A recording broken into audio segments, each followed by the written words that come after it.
araw ngayon ay dilaw. Dilaw. Hindi ako aware.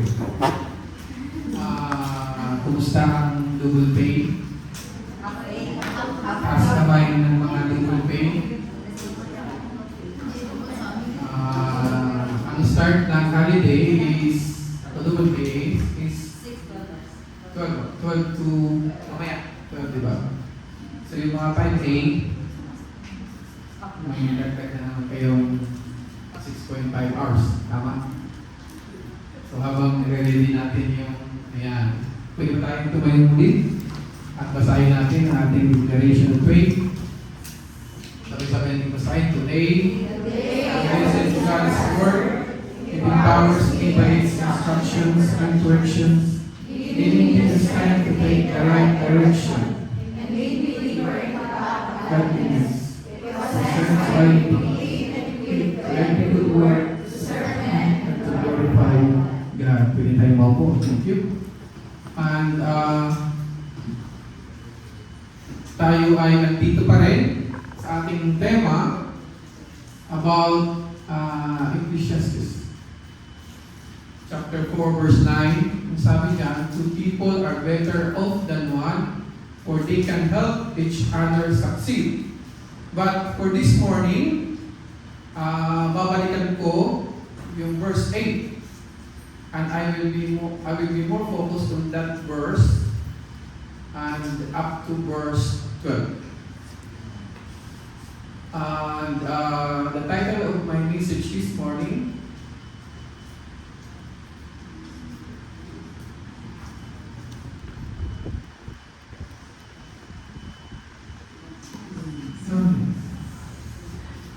sabi ni Sister Sandy, Kuya, anong message mo anong title mo sa message mo? And I simply titled it, Loneliness. And sabi dyan, ang bilis-bilis na nga. Yan.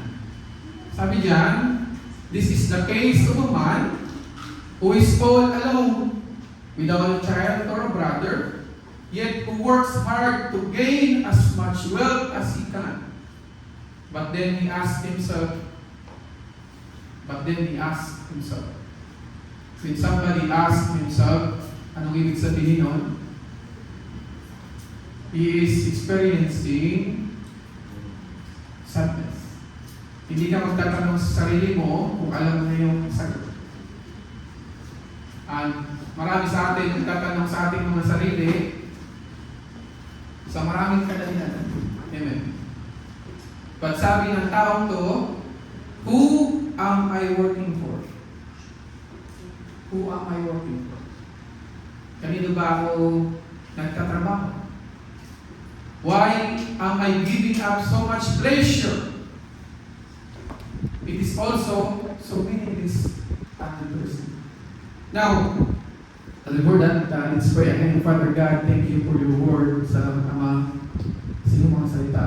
Lord, patuloy mo kaming gabayan at give us the wisdom, the knowledge na maunawaan, maintindihan namin, may apply namin sa aming mga buhay. Lord God, kung ano yung pag-aaralan namin ngayong umaga. Salamat Ama sa lahat for keeping us safe, Lord God, sa panahon ito. Salamat Lord, and we continue to give back all the glory and honor in the name of your Son, Jesus Christ.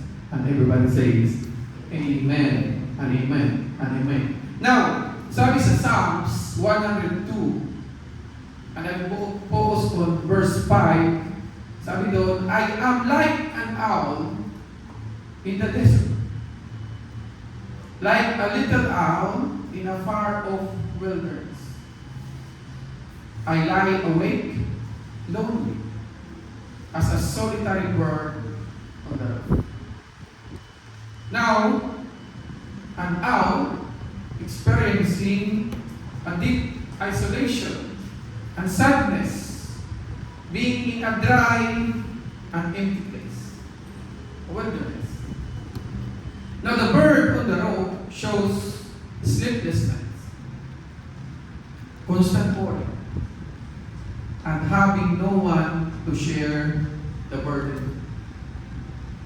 So these two birds experiencing loneliness Amen. You know, the average percentage of loneliness all over the world is 24%. 24%. But for the OFW, based on surveys, the average loneliness all over the world is 57%. And we have about 1 million or 2 million OFWs. 1,248,000 OFWs all around the world. And 57% of that experiencing loneliness. So more than half of that. Now, in this setup, I believe half of you right now experiencing loneliness. Taas kamay na nakaka-experience ng loneliness. Hindi lang half pala. Lahat. Amen. So, if it is 57%, in Taiwan, we have 200 more thousand OFWs. So 100,000 Filipinos needs us. Kailangan tayo. Needs the church. They have to know the Lord Jesus Christ. Now, loneliness can be a choice. Amen. Gusto mo lang mapag-isa. Gusto mo magmuli-muli. Gusto mo mamasyal mag-isa. So it can be a choice. But sometimes, loneliness is circumstantial. I believe OFWs feel loneliness because of circumstances. Amen. Napilitan tayo ng ibang bansa, mamuhay mag-isa, magtrabaho, because of the circumstances that we experiences sa ating bansa. Hirap ng buhay. Kailangan kumita ng pera. Mayroong pinapaaral. Walang nagsusuporta. Marami OFW are single mother. Single father. All these people experience loneliness. Now, if you experience this kind of situations, if your loneliness is because of circumstances that happen in your life, ano yung pwede mong gawin? Or ano yung nararamdaman mo ngayon? Now, when we link this loneliness into our emotions, some of us, maybe not all of us, experiences rejection. Nakaka-experience ng rejection. Nakaka-experience ng sadness, ng emptiness, and even invisible barriers na iniisip natin nagiging dahilan kung bakit tayo nakakaranas ng loneliness. Even yung boses ko, ramdam na ramdam niyo yung loneliness. Amen. Now, what are the primary reasons of OFW to feel lonely? You can give 4 or 5 reasons. Number 1, missing family milestones. Usually, okay lang naman. Diba? Continuous lang yung buhay natin. But when there is something happen, or there's celebrations, sa buhay ng inyong mga anak, Pasko, birthday, graduation, doon tayo nakakaramdam o doon kayo nakakaramdam ng loneliness. So the whole year, it seems that life is easy, is okay, is fine. But pag panahon na birthday ng anak mo, wala ka doon. Graduation ng anak mo, wala ka doon. May sakit ang anak mo, wala ka doon. May sakit yung nanay mo, yung tatay mo, wala ka doon. So these are What are the main reasons why you feel lonely? The second one is the language barrier. So in work, hindi tayo fluent magsalita na, hindi natin na-express yung nararamdaman natin. Usually, it is multiplied doon sa mga caregiver. Sila yung laging may direct communication with them. So every one of us feel lonely because hindi natin na-express through language yung ating mga nararamdaman.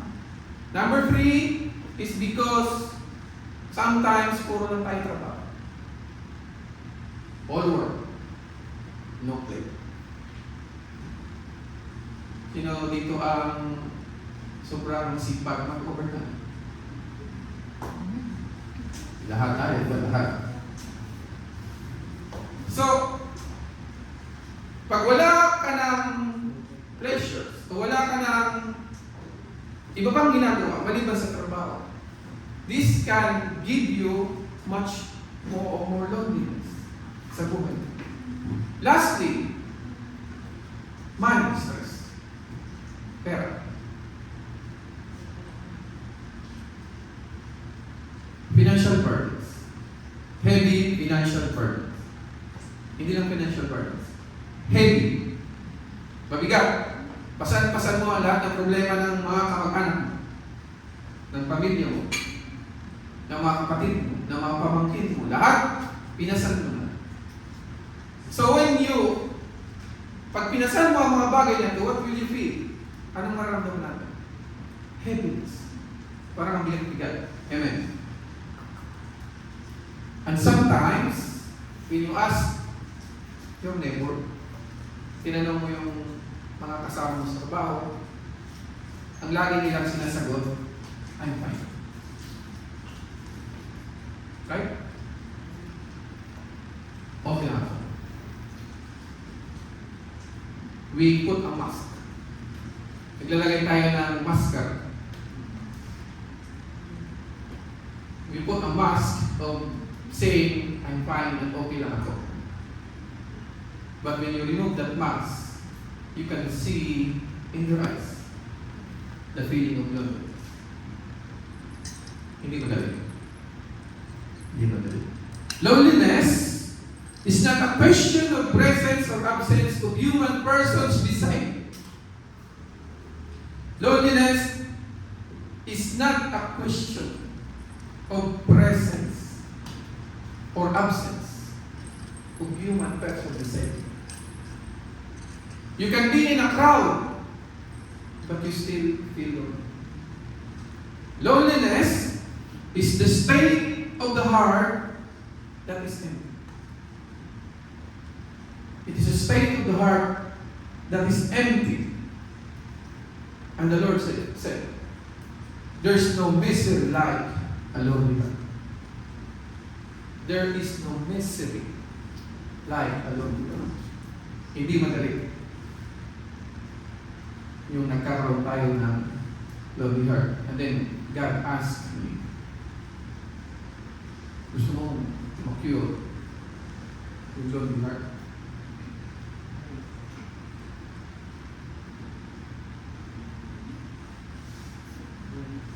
The cure to a lonely heart is to be alone with Jesus. Is to be alone with Jesus.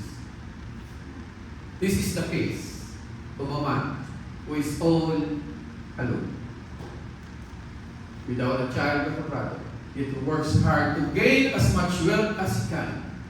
But then he asks himself, who am I working for? The book of Ecclesiastes is a wonderful book if you read it. But it's a very emotional book. And a very direct book that will tell you or that will talk to you. A real talk. Right. In chapter 1, sabi niya, the words of the preacher, the son of David, king in Jerusalem, sabi doon, vanity of vanities, says the preacher. Ano yung sabihin ng vanity? Meaningless. Vanity of vanities, all is vanity. What profit has a man from all his labor in which he toils under the sun? Meaningless of meaningless. Marami tayong ginagawa sa mundong ito that are meaningless. Walang kabuluhan, walang halaga, walang saysay. One generation passes away and another generation comes, but the earth abides forever. So, it is full of emotion, and the preacher, or the original text is Kohelet. The preacher said, lahat ng to, o Solomon said, lahat ng to, with all, sa lahat ng mga na-achieve ko sa buhay. Imagine Solomon, the richest man on earth, said, all are meaningless. So, if you understand the book of Ecclesiastes, you will really feel lonely. Loneliness sa puso. Now, that is the road to Jericho, or famously known as the Bloody Pass. What do you see in the pictures? In the picture, ano nararamdaman? Ano nakikita niyo? There was a man na nakahandusay, nakabulagta, right? Malamang naglakbay siya ng magsak. Right? He is alone, and maybe he becomes an easy target. Robbers attack him, strip him of his clothes, beat him, leave him half dead in the dirt. Now, sa bansa natin, ang hirap magbiyahe o maglakad mag-isa. Kasi malamang pag mag-isa ka naglalakad, meron nang sumusunod sa'yo, tapos na-hold up ka na, sinutukan ka ng kutsilyo.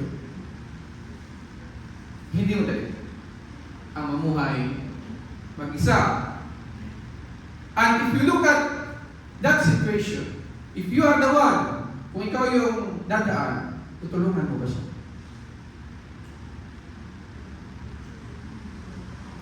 Ang hirap sumagot, no?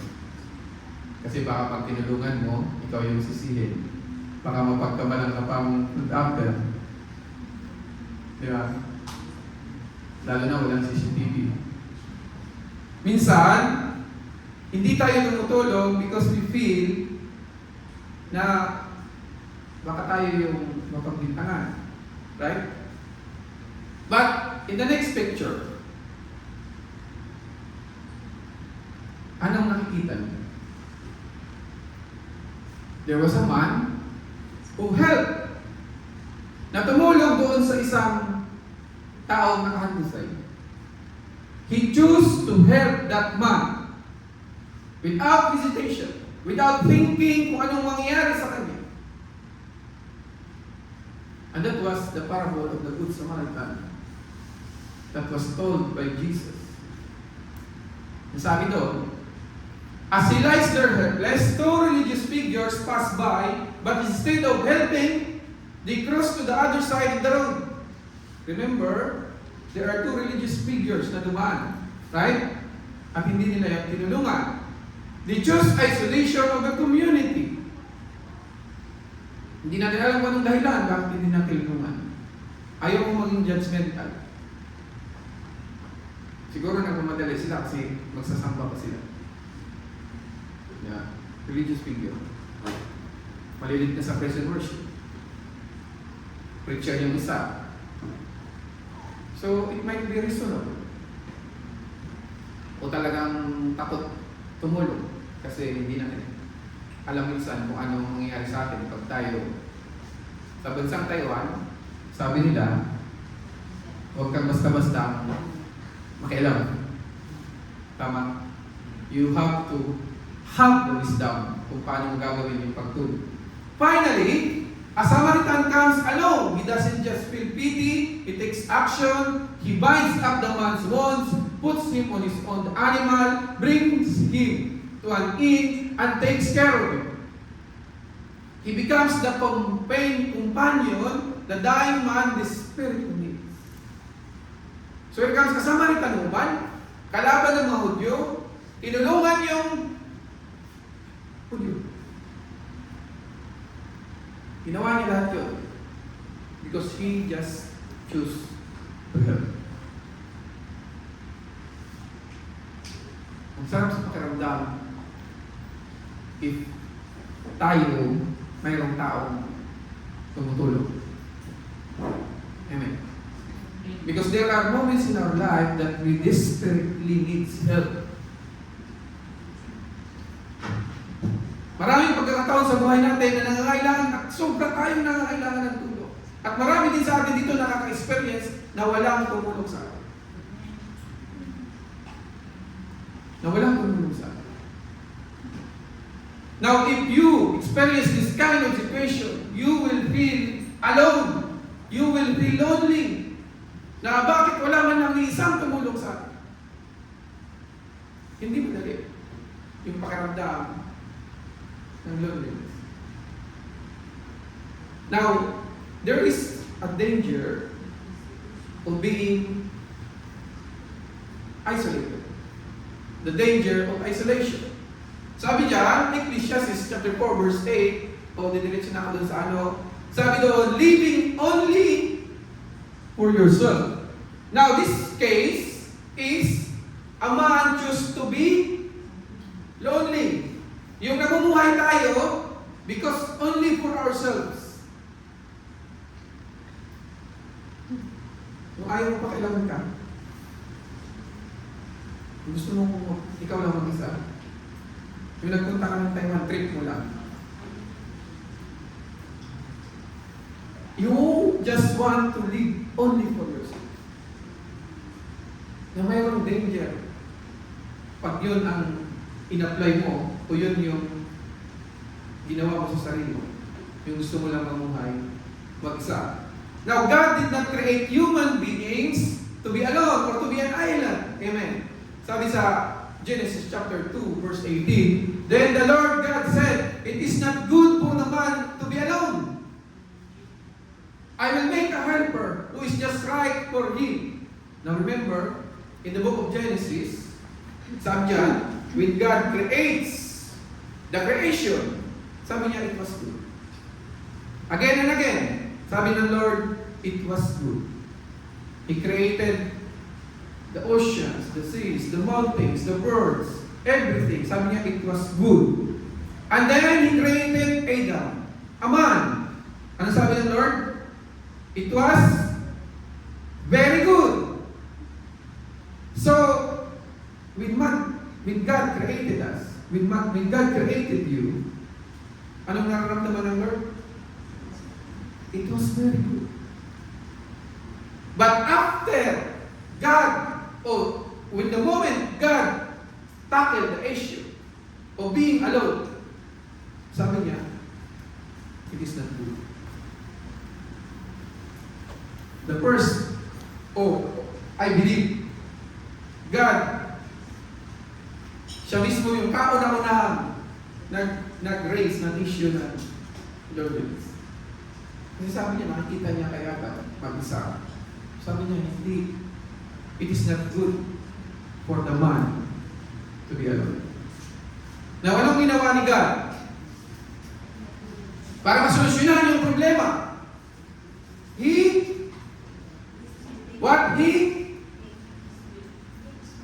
He created, sino? Si Eve. He created woman. So para hindi maging lonely ang man, ginawa niya yung woman. So ang purpose ng mga woman ay para hindi maging lonely ang man. Brother Nestor, ako nga lonely. Paano ko? Ako nga mismo nakakaranas ng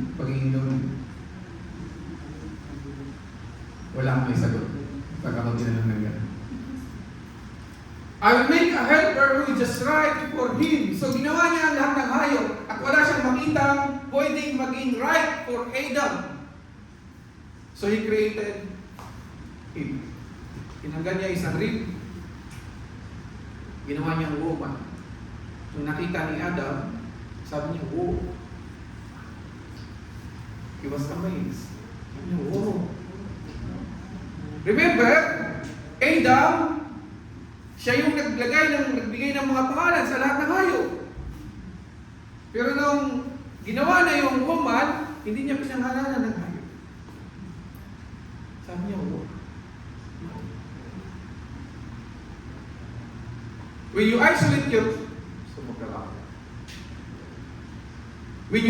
yourselves from the local church. Now, let's talk about our spiritual condition. When you isolate yourself from the local church, you become spiritually vulnerable. Kasi, you are already in fellowship, but if you choose to leave the church, pag pinili mong umalis sa church, iwanan ng church, you will become spiritually vulnerable. Magiging exposed ka sa attack ng kaaway. Sabi sa Hebrews 10, chapter 10, verse 24 to 25, let us think of ways to motivate one another to acts of love and good works. And let us not neglect our meeting together as some people do, but encourage one another, especially now that the day of His return is drawing near. Let us not neglect our meeting together. And what is that? That is fellowship. Yan yung fellowship. At bilang isang mananampalataya, kailangan natin yan. Yan yung magiging sandigan natin, sandalan natin. Because if you are alone, you are vulnerable to spiritual attacks. At walang aalalay sa'yo, walang aagapay sa'yo, walang tutulong sa'yo, walang magpapalakas sa'yo. You will face all these attacks alone. Kaya kung iniisip mo ngayon mag-rest, magpahinga, umalis, you should think again.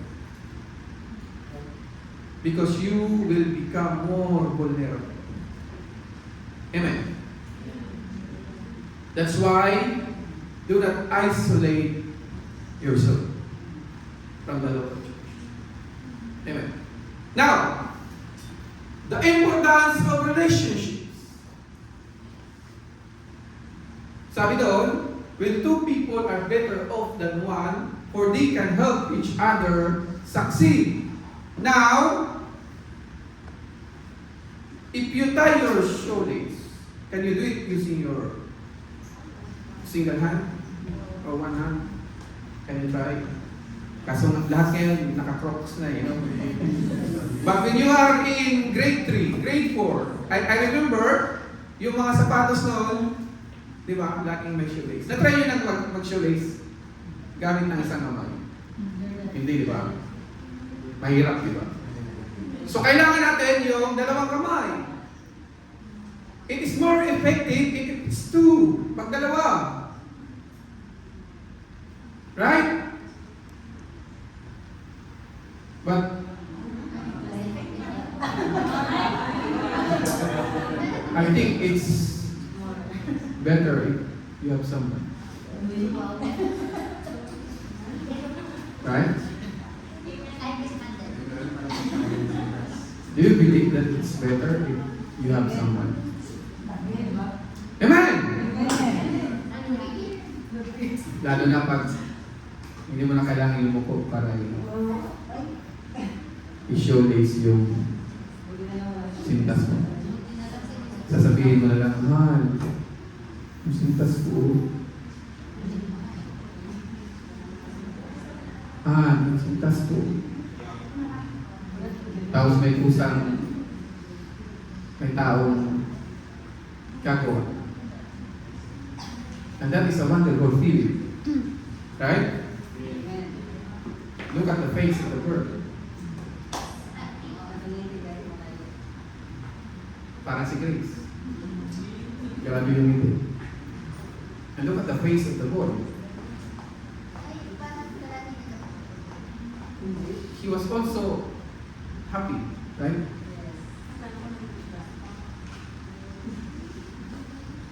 And that is the meaning of relationship. Ay, masarap na meron kang kasama sa buhay.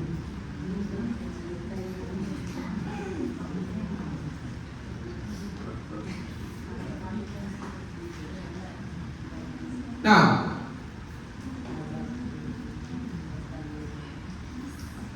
another thing, kaya kailangan natin ng kasama sa buhay is because we need someone to lead us in times of troubles, in times of difficulties. Pag tayo nakakaranas ng mga problema sa buhay, kailangan natin na mayroong mag-lift up. And, sabi sa verse 10, for if they fall, one will lift up his companion, but who to him who is alone when he falls, for he has no one to help him up. So kailangan natin na mag-lift up sa atin pag tayo nakakaranas ng mga problema sa buhay. But if you study the context of this verse, during the time of Solomon, ang mga tao noon, when they travel in group. The merchants, the traders, and even families, they travel in groups. So bibihira yung umaalis mag-isa. Maraming mga pangyayari na nawawala na lang, gising, katulad nung pinakita ko kanina, dumadaan sa una dinisgrasya, because they choose to travel alone. And if you look at the terrain of this place, laging may mga biglang taas, bundok. So meron talaga mga nahulog. You know what? In Taiwan, marami nag-hike. And maraming missing. Maraming nawawala. Maraming namamatay nang hindi na mahanap-hanap ng mga pamilya nila. You know, Taiwan is full of mountains, di ba? So maraming nahulog, nadisgrasya, and maraming missing. Now, dito natin makikita na kailangan talaga natin na mayroon tayong nakakasama. Saan man tayo pumunta. Remember, nung inutusan ng Panginoong Hesus ng kanyang mga disciple, si Jesus, inutusan niya at sinabi niya, dalawa-dalawa kayo.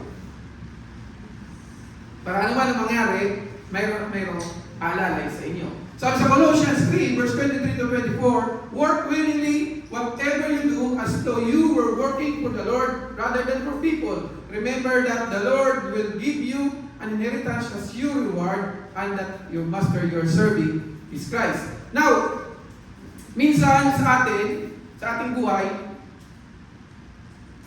iniisip natin, sino ba yung pwede ko makasama? Kasi ang hirap. Halimbawa, hanggang ngayon single ka pa. Hindi naman basta-basta dadapot ka na lang para maging asawa mo. Di ba? So, pansamantala, isipin mo kung sino yung pwede mo makasawa. Number 2, you have to have mutual support. Kanina, somebody will lift you up. And here, someone will give you mutual support. Sabi doon, so the two of them continued sa book of Ruth, chapter 1, verse 19. So the two of them continued on their journey. When they came to Bethlehem, the entire town was excited by their arrival. Is it, sabi doon, ng mga tao doon, is it really Naomi? The woman asked. Now, if you remember, kung alam niyo yung kwento, at I believe all of us knew the story, that Naomi is alone during the time. Yung asawa niya patay na, yung dalawang anak niya namatay, yung isang, anong tawag doon? Asawa ng anak niya. Manugang niya, umuwi sa kanila, buti na lang mayroong isang sinamahan siya. And that's Ruth. Diba? Ang sabi ni Ruth, but Ruth said, do not urge me to leave you or or to turn back from following me. Papa Diyos. Sabi niya, wag mo ako i-coach na, bumalik. O pigilan ako na sundan ka. Imagine kung yan ang lalaking nakilala. For wherever you go, I will go. And where you lodge, I will lodge. Your people will be my people, and your God will be my God. That is the promise of Ruth to Naomi. Now imagine, kung si Naomi bumalik sa Bethlehem, nawala si Ruth, ano yung kanyang mararanasan? From Moab to Bethlehem, it takes for about 7 to 10 days walk in this terrain. So from Moab, maglalakbay si Naomi for more than a week para makarating doon sa Bethlehem. And imagine, tatawid siya doon sa Jordan River before the Dead Sea. Isipin mo si Naomi matanda na, paano kaya siya makakatawid? Diba, kung babasahin natin, parang mabilis lang, diba? Sinabi ni Ruth, din nasa Bethlehem sila.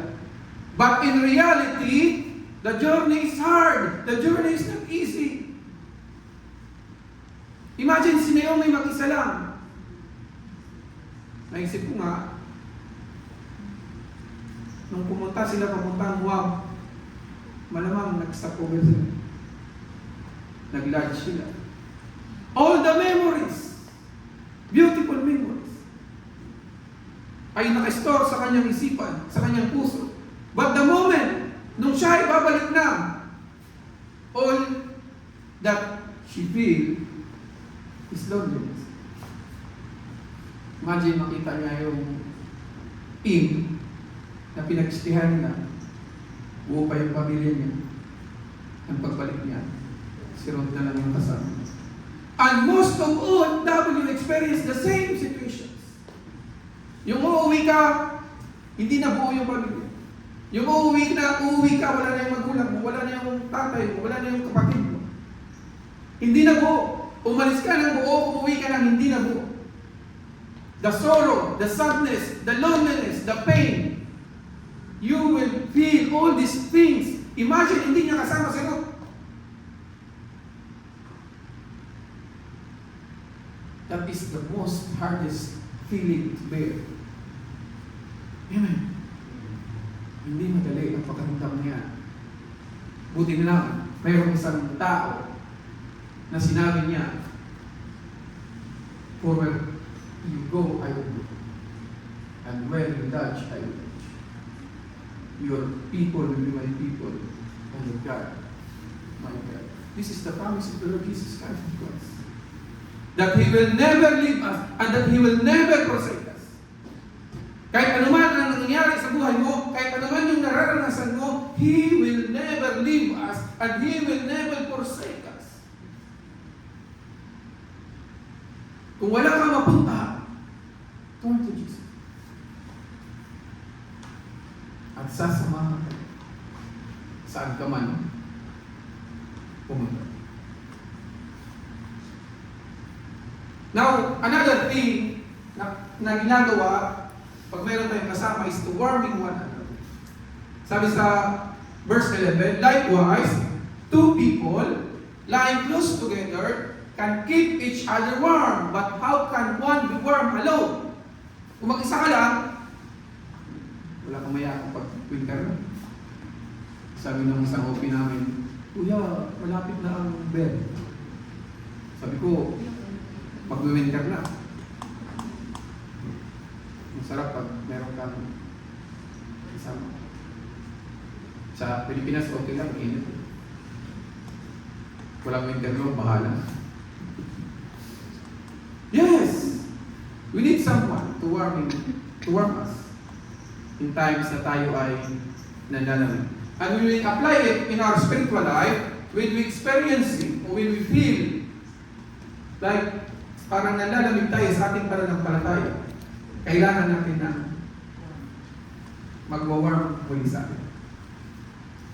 Buti na lang ang mga Tagalogos, laging on fire. Amen. Ang mga Tagalogos hindi nalalamig. Amen.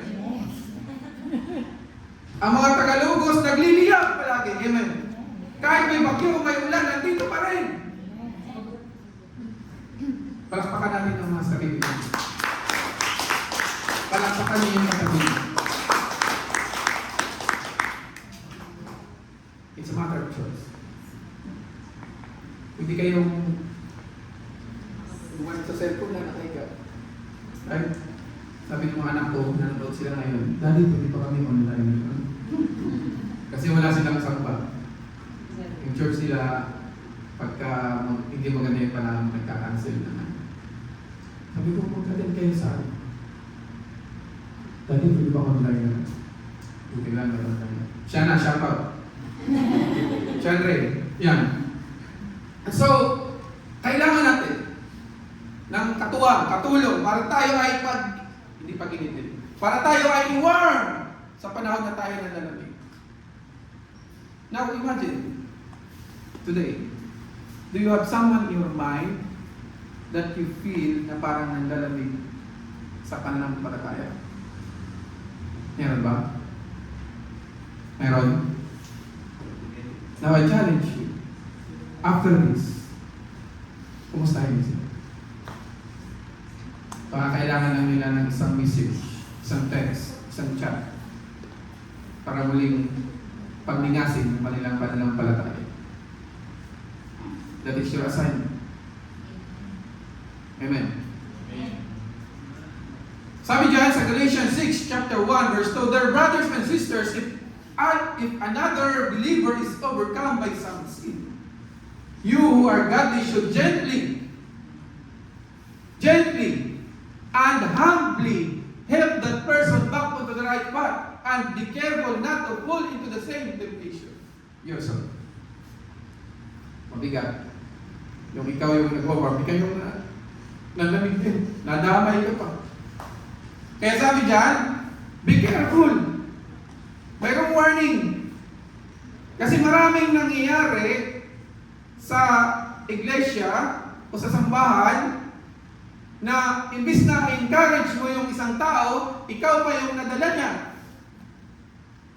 pabalik sa mundo. Kaya sabi doon, be careful.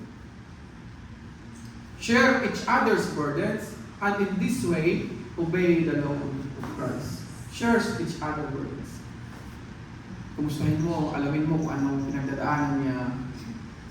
Encourage her or him again na magbalik sa pananampalataya. You know why? Kasi kung ikaw nahihirapan ngayon, how much more siya? Hindi madali mag-isa. Now, what is the cure of the lonely heart? Sabi natin kanina, the cure of the lonely heart is to be alone with the Lord Jesus Christ. But when we read verse 12, sabi diyan, for a person standing alone can be attacked and defeated, but two can stand back to back and conquer. That means that pag meron kang kasama, the possibility is for you to be victorious. Kasi mayroon nakatingin sa likod mo. Hindi ka masyadong exposed. Diba? Three are even better, for a triple braided cord is not easily broken. Paano ba magtatlo? Now, who is that third strand? If you are alone, pag mag-isa ka lang, who is that second strand? Because sabi dyan, two is better. But it is even better. Ano ba ang pwede pang kasunod? Betterest? Pag tatlo, ano is that second and third strand? It's the Lord Jesus Christ. Yan yung Panginoon Jesus. The moment you accept the Lord Jesus Christ and you become a Christian, you are in a relationship with the Lord Jesus Christ. Kanina, Pag nasira yung sapatos mo, hindi lang isisintas ng Lord. I-carry ka. Ilalagay ka niya sa likod niya. Sarap sa pakiramdam. Yung i-carry ka ng Lord sa panahon na ikaw nakakaranas ng mga kabigatan. Sabi sa Matthew chapter 18 verse 20, "For where 2 or 3 are gathered together in my name, I am there in the midst of them." So, when we become a Christian and we accept the Lord Jesus Christ as our Lord and Savior, we are in a relationship, in fellowship with the Lord Jesus Christ. Ang sabi ng Lord, hindi kita iiwanan. But why do we still feel lonely? This morning, I want to remind you na kahit kailan hindi kayo iniwanan. Siguro nakakaranas na tayo ngayon ng sobrang bigat, pain, problema. But never, at never kang iniwan ng Lord.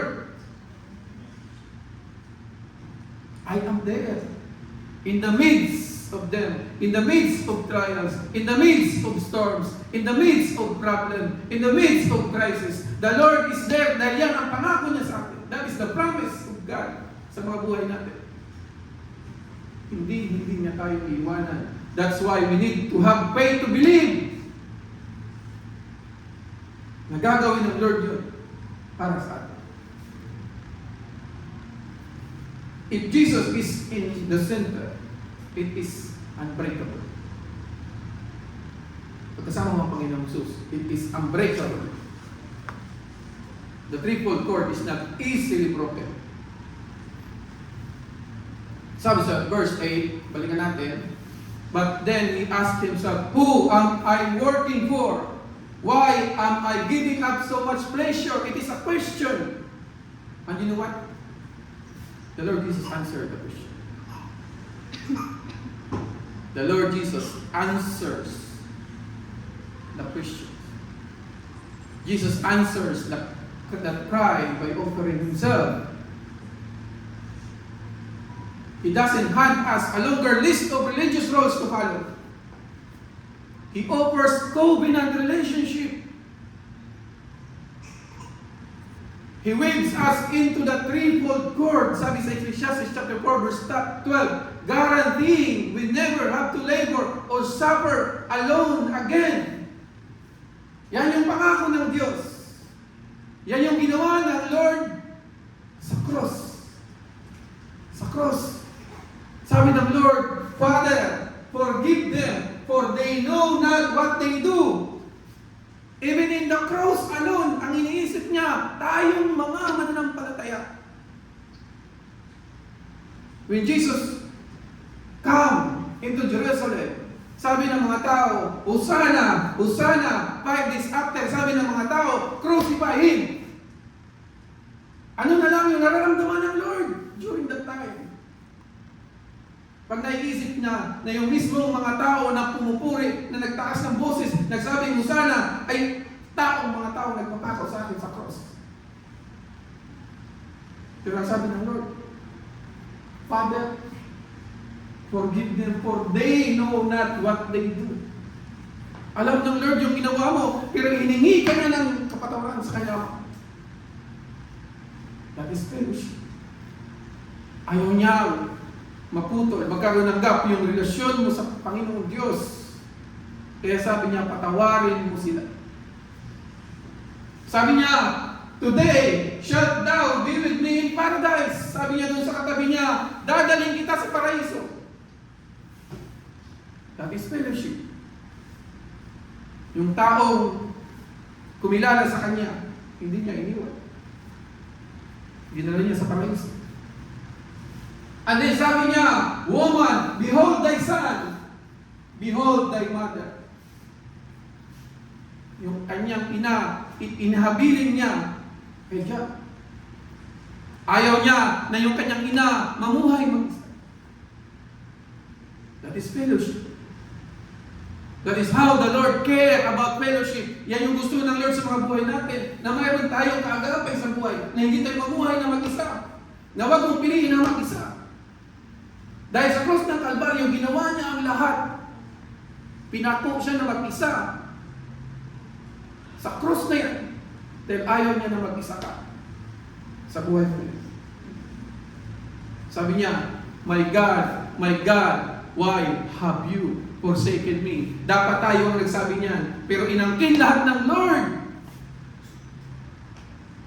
Dahil ayaw niya. Dahil forsake niya. Ang Diyos ko. I thirst. Sabi niya, till it's time. It is finished. Now, kung tapos na, bakit pa natin pinipiling maging malungkot? It's a choice. The moment that you feel lonely, you feel alone, you feel sad, go back to the cross and look at the Lord Jesus Christ. He did it, everything for us. And sabi niya, it is finished. Ayaw niya na malungkot ka. Ayaw niya na maramdaman mo yung napakabigat na salitang yan, Lord. Pinako ang Panginoon Jesus mag-isa, alone, lonely, sa cross ng Kalbaryo. Para kanina. For us. For us. Father, into thy hands I commend my spirit. He offers covenant relationship. Now, yung pagpili natin to be a follower of Jesus, yung pagtanggap natin sa Panginoong Jesus, it is a covenant relationship which is unbreakable. Amen. Hindi yan mag-break. So now, starting this morning, starting today, always remember that you are not alone. That the cure to a lonely heart is to be alone with Jesus. To remind yourself that you are not alone. That the Lord is always there for you. Saan man ikaw pumunta, anumang journey ang pagdadaanan mo, you have the Lord Jesus Christ, the King of Kings and the Lord of Lords, the mighty Savior, na hindi ka iiwanan. Christianity is a relationship, not a religion. Religion is works.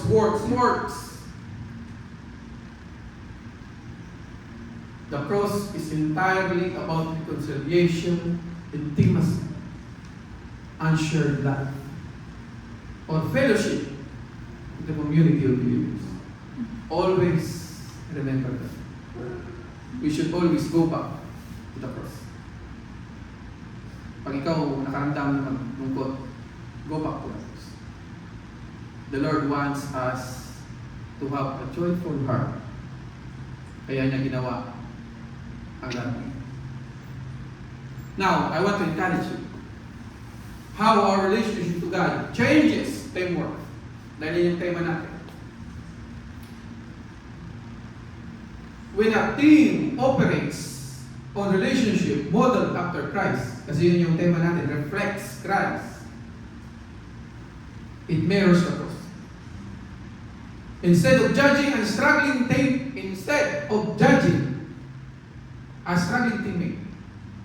na kapatiran, you extend grace and help carry their burden.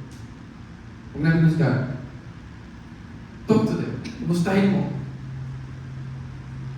and help carry their burdens. Instead of taking credit to boast your own status, minsan nagmamalaki tayo. No. You celebrate the shared victory of the team. Maging saya kung ano yung mga napagtagumpayan natin. Even the smallest, simple things that we are victorious, be happy with it. Work is no longer a tool for selfish ambition. Yung gusto mong ikaw yung magmalaki. it becomes an expression of love for God and service to others. That is how we meron the cross. Let us not get tired of doing what is good. Remember that.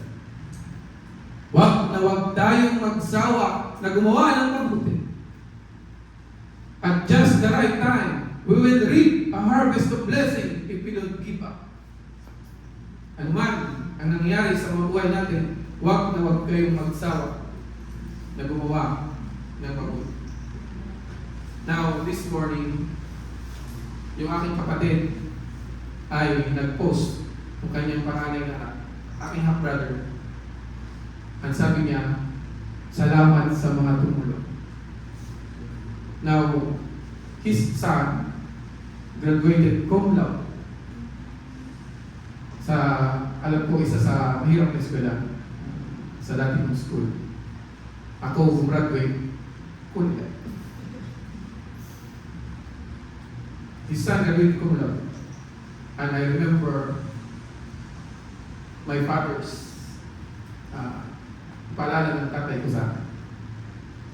Ano man ang sitwasyon nyo ng kapatid mo, when we grows up, nagpapatayan kami. Sabi niya,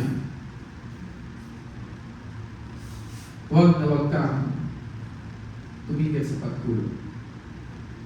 Dahil hindi natin alam ang pag-ikot ng panahon. Now, 5 years ago, I remember, pinapunta ko sa Manila yung pamangkin ko na yun para mag-exam sa school. The first time niya sumakay ng aeroplano, kaya happy siya. And, time's really flying. Naniwala ko that time flies fast.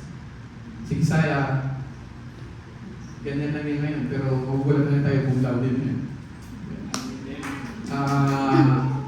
Huwag tayong magsawang gumawa ng mabuti. And masaya lang ako kasi isipin mo yung pamangkin ko, he graduated cum laude. Bachelor's in Environmental Science. So isa siyang scientist. Tama ba? Huwag tayo mapagod. Even in ministry. Huwag tayo mapagod. Sa ating mga pamilya, huwag tayo mapagod. Sa ating kapwa, huwag tayo mapagod. Why? Because at just the right time, we will reap a harvest of blessings if we don't give up. That is the main reason. That is the... Yan lang yung isipin natin. Na mayroon at mayroong reward, Lord, sa paggawa ng mabuti. Kahit na napakabigat at napakahirap na, kahit na minsan wala ka na, huwag kang mapagod kung paano mabuti. Sa kapwa mo, sa churchmate mo, sa dormmate mo, sa roommate mo, lalo-lalo na sa pamilya mo. Amen. Palakpakan natin yung Lord. Father God, we thank you, Lord God. Can we bow our heads and let's close our eyes. Father God, we thank you, Lord God, for this morning, Lord God. Salamat, Ama, sa iyong message, Lord God. And I really thank you, Lord God, sa mga kapatid kong ito na sa kabila ng hindi mabuting panahon, Lord God, you choose to come here. And Lord, I thank you sa mga nanonood online. Kung marami sila kasi hindi nakakarating sa aming gawain ngayon. Lord, we thank you for their life. Father God, I continue to pray that you will always remind us that we are not alone, that you are always there for us. No matter what happened in our life, you are always there for us. Lord, I continue to pray for blessings and breakthrough sa mga kapatid kong ito at maging sa kanilang mga pamilya. I pray for protection lalo sa panahon ngayon na sobrang lakas ng ulan, hindi maganda yung panahon, maraming possible accidents na pwede mangyari sa kanila. Lord, I pray that you will keep them from harm and accident. At maging kanilang mga mahal sa buhay sa Pilipinas na nakaranas ng floodings, ng kung ano-ano mang mga hindi magandang karanasan, Lord. I pray that they will continue to live joyfully. Na kahit sa mga panahon na parang nararamdaman namin yung kalungkutan, Lord God, ipaalala mo sa amin at iparamdam mo sa amin that it is your joy and peace. Kaya kami nagpapatuloy. Salamat na ba? And we continue to give back all the glory and honor sa pangalan lamang ng anak na si Jesus. Malapit magsabi na, Amen and Amen and Amen.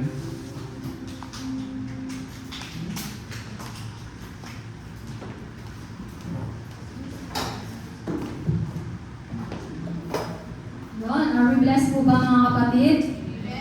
Isa pa nga po malakas na palakpak para sa akin. What time is na mga kapatid? Time. Sige po, samahan niyo po ako na basahin ng ating verse sa ating kaisa ng galing. Sabay-sabay po tayo mga kapatid. Ang ikasampung bahagi ng lahat ng ani ay sa Panginoon. Ilan daw po mga kapatid? 10%, kumbaga mga kapatid. So dito mga kapatid, muling pinapaalala sa atin ng Panginoon na yung pagbibigay natin sa ating Panginoon, na ibigay natin yung nalalaman. Yung, di ba, yung binibigay niya sa atin is 100%. Ang hinihingi sa atin ng ating Panginoon is 10% lang mga kapatid. Ipagdadamot pa po ba natin sa ating Panginoon yung hinihingi niya na 10%? Kasi sa atin 90% na, ang laki na nga nun, di ba? Sa Panginoon, 10% lamang. Isang reminder ng Panginoon na nawa, ibigay natin yung kinukuman sa atin ng Panginoon. Alam niyo po ba mga kapatid na pagka nababasa ko itong verse na ito, pati sa Malakay 3:10, di ba? Alam na natin sa Malakay 3:10. Nagre-remind sa akin yung dati na hindi ko pa alam kung paano magbigay sa Panginoon. Nung nasa Pinas pa ako mga kapatid, nandun na tama lang na nagbibigay ako. Kung magkano lang, minsan nagbibigay ako 20 lang eh. Diba? Nakakahiya pala. Kaya pala, dinala ako ng Panginoon dito sa Taiwan, may purpose. Kasi marami akong hindi alam about sa Panginoon. Dinala niya ako dito sa Taiwan para ipaalam sa akin lahat ng dapat kong malaman. Lalo-lalo na itong pagbibigay sa ating Panginoon.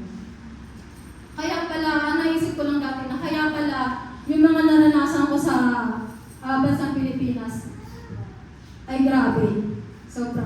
Sobrang hirap. Hindi katulad ngayon na nandito ako sa Taiwan. Sobra yung ginawa sa akin ng Panginoon. Kasi pagka talaga nare-remind talaga sa akin ng kabutihan ng Panginoon. Kasi nung nasa Pinas ako, nagbibigay ako kung ano lang talaga yung gusto kong ibigay. Kaya pala ganun na naranasan ko yung hirap. Kaya pala ganun na kung saan lang na utang dito, utang doon. Yung pinaranas niya talaga sa akin, yung hirap ng buhay. Kasi hindi ko pala binibigay yung nararapat sa kanya. Pero nung dinala ako ng Panginoon dito sa Taiwan, natutunan ko paano magbigay sa Panginoon, yung nararapat sa kanya.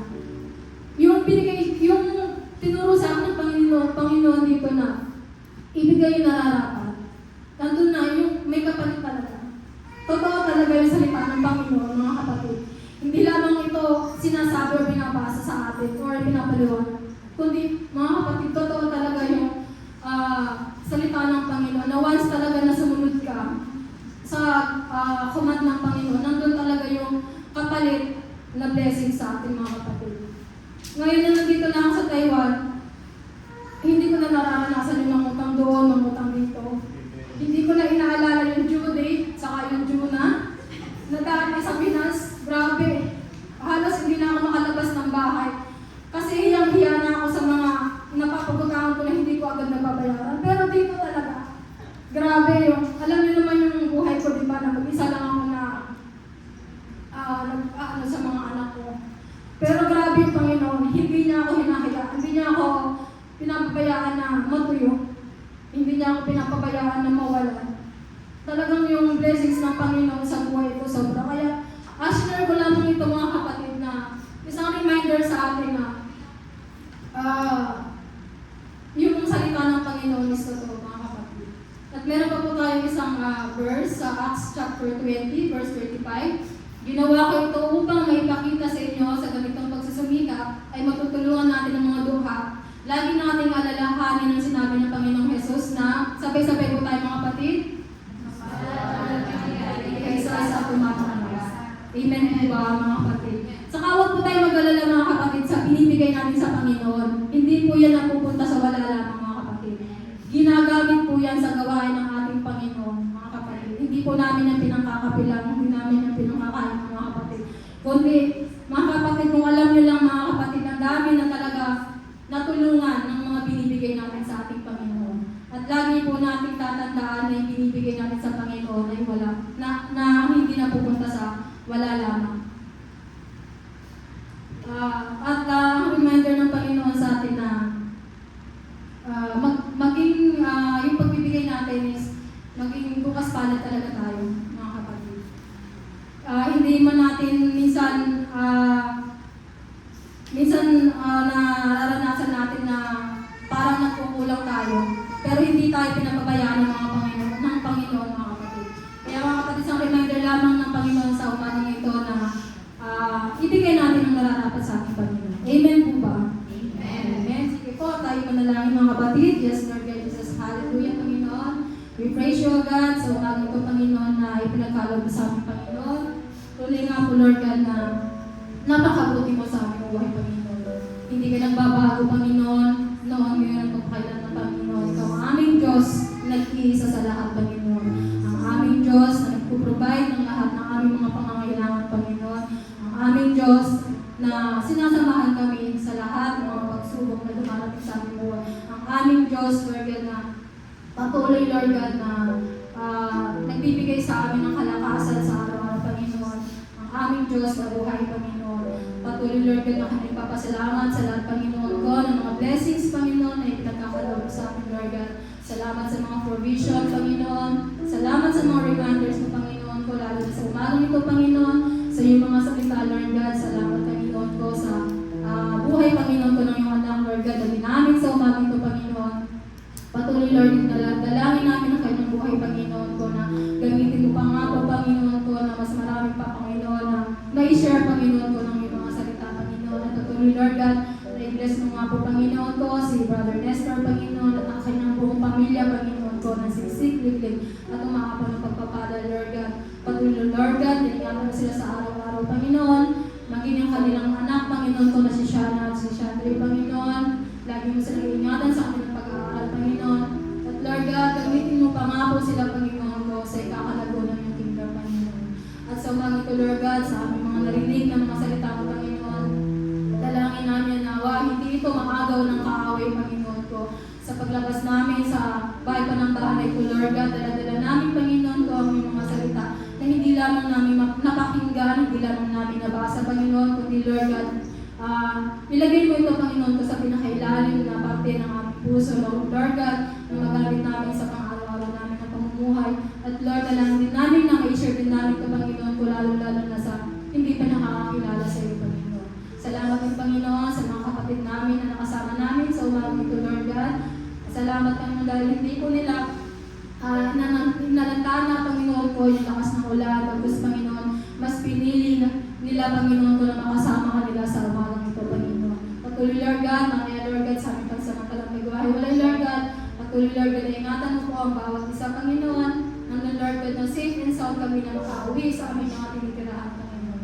Salamat muli, Lord God. Bless us, O God. Sa ilamang namin, binabalik ang matas na papuri. Pasalamat pagsamba. In Jesus' name we pray. Amen.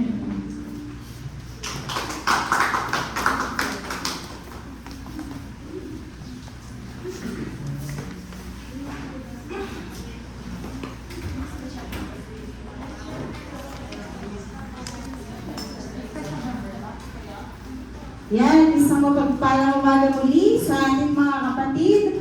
May konting announcement lang po tayo. Every Tuesday po, meron po tayong prayer meeting dito po sa church. Ang oras po ay 8 hanggang 10 po ang gawain na ito, Lord. Mga kapatid.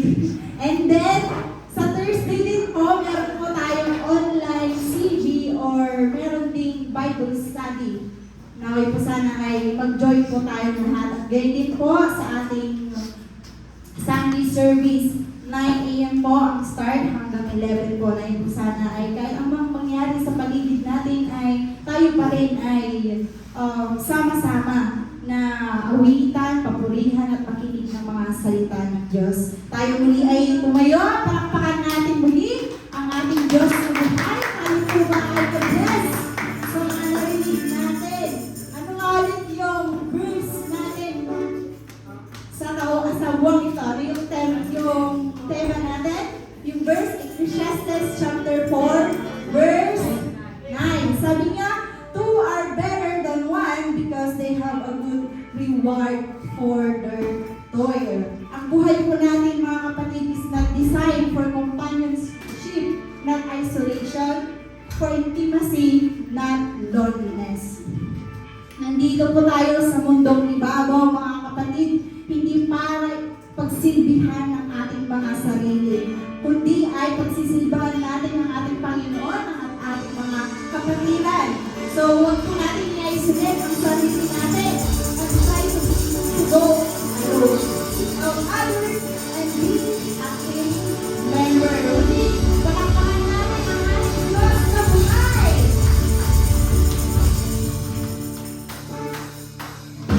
Sabay-sabay natin awitan ang ating Diyos na buhay.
Father God, our loving God, maraming salamat po, Panginoon, sa presensya mo na narito sa aming kalagitnaan. Salamat sa kabutihan mo sapagkat, Lord, ang gawain namin sa araw nito ay naging tagumpay sa pangunguna mo, Panginoon. Salamat, Panginoon Jesus, sa mga salita mo na iyong binaba at binahagi sa amin sa araw nito. Panginoon, naway sana hindi lamang po ito tumatak sa aming isip, kundi Lord Father God, itanim mo po ito sa aming puso upang may sa buhay po namin ito araw-araw. Panginoon, we always reflect Jesus Christ in our life, Lord Panginoon. Lord Jesus, maraming salamat po, Panginoon, sa buhay ng iyong servant, Panginoon, na nagbahagi ng iyong mga salita para sa amin, Panginoon. Lord, continue to anoint him so he could always faithfully serve you in spirit and in truth, Lord Father God. Panginoon, I would like to take this privilege din po, Panginoon, kung may newcomers man po kami sa araw na ito, Lord, naaway po sana hindi ito ang maging una o hindi namin siyang makakasama, Panginoon. Kundi, Lord Father God, ito yung simula, Panginoon Jesus. At gayon din po, Lord Father God, sa mga kapatid ko po na nandito, Lord Father God, alam ko po, Panginoon, na may mga panalangin po sila, na may mga prayer request po sila sa iyo, Panginoon. Lord, we claim and declare in the name of Jesus, Panginoon, na natanggap na po namin, Panginoon, ang iyong kasagutan sa aming mga panalangin, Panginoon. Sapagkat, Panginoon, naniniwala po kami na hindi mo ito ipagdadamot sa amin. Sapagkat sabi mo sa iyong mga salita, Panginoon, na kung ano man po ang hilingin namin sa iyong pangalan, Jesus, ito'y iyong tutuparin ayon sa iyong kalooban. Salamat, Panginoong Jesus. Gayon din po, Panginoong Jesus, sa aming pag-uwi, sa kanya-kanyang door, gabayan, ingatan, at samahan mo po kami, Lord Father God.